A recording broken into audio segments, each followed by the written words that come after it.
Hi, girls and boys. Today we're going to read Odd Velvet. It was written by Mary E. Whitcomb and it was illustrated by Tara Calandron King.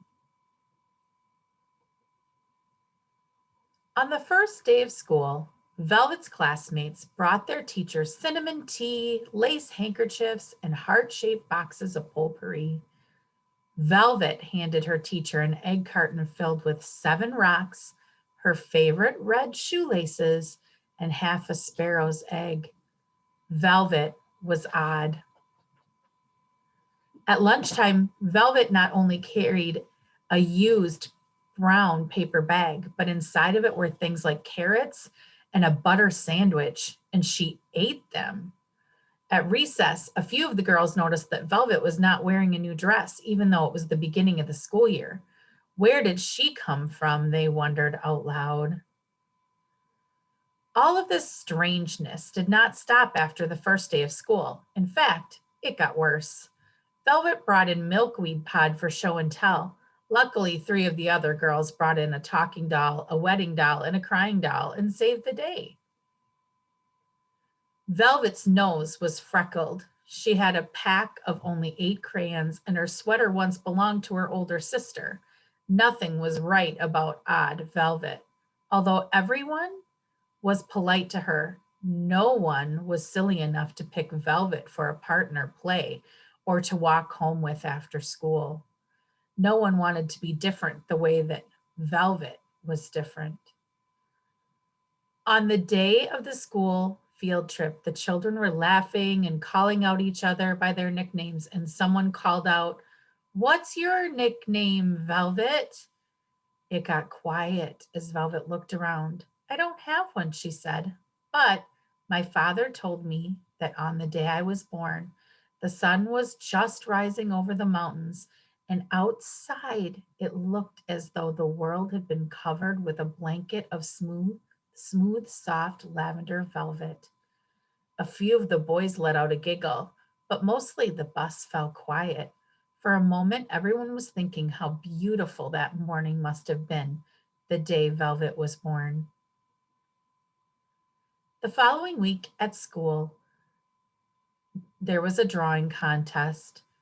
There was no question who the winner would be. Sarah Garvey had the best markers, the best paint set, and more colored pencils than anyone else in the class.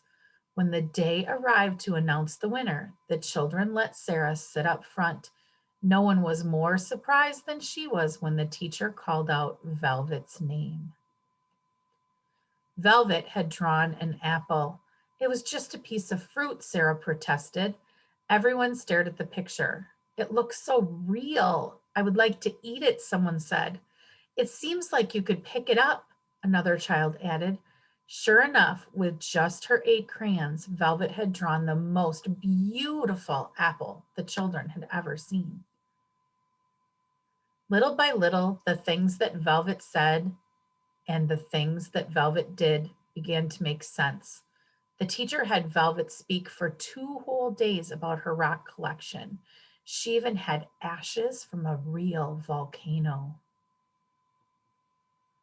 Still, on the day she handed out invitations to her birthday party, the whispering began.